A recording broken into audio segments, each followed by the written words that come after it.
নমস্কার বন্ধুরা, কেমন আছেন সবাই? আশা করি সবাই ভালো আছেন। আমি চলে এসেছি নতুন একটা ব্লগ নিয়ে।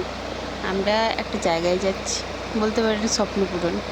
অ্যাকচুয়ালি স্বপ্ন পূরণ বললে হবে না, স্বপ্ন মানে কিনতেই পারতাম। অনেকদিন থেকে চেষ্টা করছিলাম, বাইরে থাকতাম তো তো সিকিমে থাকতাম, ওখানে এমনিই শীত, তাই ওই জিনিসটা আর কেনার প্রয়োজন পড়েনি। এখন দেশেই থাকি, তাই কিনতে যাচ্ছি। তো যাওয়ার পথে দেখুন এখানে সেই হনুমান জয়ন্তী ছিল যেদিন, ওই দিন গেছিলাম, মানে দুদিন আগে। ভিডিওটা দেবো বলে আর দেওয়া হয়ে ওঠে না, বাচ্চা নিয়ে মানে প্রচুর টাইম নিয়ে একটু এইখানে না মানে অনুষ্ঠান চলছে, খুব ভালোভাবে অনুষ্ঠান, তাই ভাবলাম একটু তুলি যেতে যেতে। দেখুন চারিদিকে খিচুড়ি, মানে বুফে সিস্টেম, খিচুড়ি খাচ্ছে, খিচুড়ি মিষ্টি অনেক কিছুই খাচ্ছে। ভালো, বলুন কি সুন্দর। তো আমরা ক্রস করে চলে যাচ্ছি। তো স্বপ্ন পূরণটা কি, চলুন দেখুন।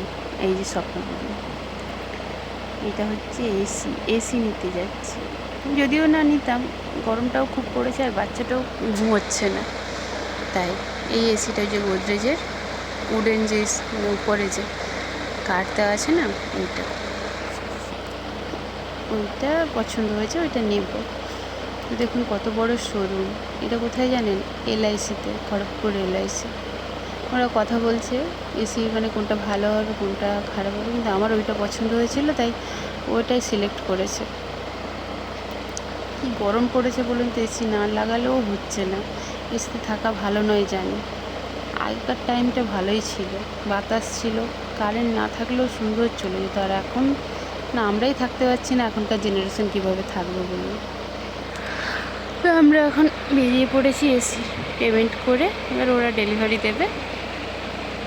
আমরা এবার খুঁজছি হোটেল কোথায় আছে।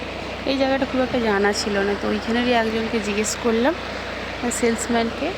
তো উনি বলে দিলেন এইখানে খাওয়ার আছে, 5তলা হোটেল, মানে 5তলা বলছি, 5তলাতে গেলে তারপরে হোটেলটা হবে। এসি রুম, এসি হোটেল, ছোটোখাটো আর কি, খুব একটা হাইফাই নয়, আর চাইছিলামও না খুব একটা হাইফাই রেস্টুরেন্টে যেতে। ভিউটা দেখুন কি সুন্দর, যেন সেই পাহাড়ে উঠছি মনে হচ্ছে না। আর সিকিমে ছিলাম এরকম টাইপেরই ঘর ছিল। তো চলে এসেছি হোটেলে, ঢুকছি। খাবারটা খুব একটা ভালো ছিল বলবো না, খারাপও ছিল না, ঘরোয়া খাবার তো। তো খাওয়ারের মধ্যে দেখুন খাবার চলে এসছে, বরমশাই তো রেডি খাওয়ার জন্য। খিদেও পেয়েছিল, 2টো বেজে গেছিলো, স্বাভাবিক খিদে পাবে সবারই, আমারও খিদে পেয়েছিল। আর ও তো টাইমেই খায়, পুরো টাইম উল্টো হয়ে গেলে ওর খাওয়ার চাইতে চলে যায়। দেখছেন চাটনিটা, আমের চাটনিটা ভালোই হয়েছিল। তো প্রথমে মাছের ঝোল, কপির তরকারি, বাঁধাকপির তরকারি, শুক্তো ছিল, আলু ভাজা আর ডাল, ভালোই খাওয়া হয়েছে।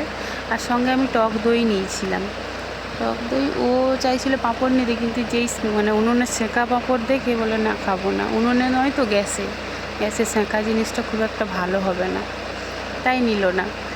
আমরা স্ট্যান্ডে চলে এসেছি, ওকে বললাম এখানে আঙুর খুব ভালো পাওয়া যায়, এখন তো সিজন চলছে আঙুরের, তাই ও গিয়ে পুরো 1 কেজি আঙুর নিয়ে চলে এসছে। এইখানে এই জুসটা কোথায় পেলো জানি, ভিডিও করছি বলে মুখে ধরে রেখেছে। ওই যে পুজো হচ্ছে না, ওইখানে সবাইকে দিচ্ছিল জুস, আমরাও খেয়েছি, ভালো টেস্টি। আমরা বাড়ি চলে এসেছি, আমার মেয়েও আমাকে পেয়ে, মানে মেয়েকে বাপের বাড়িতে রেখে দিয়ে গেছিলাম, তো আমার পেয়ে খুব খুশি। আঙুরগুলো বৌদি নিয়ে বসছে। তো আজকের ব্লগটা এখানেই শেষ করছি, টাটা।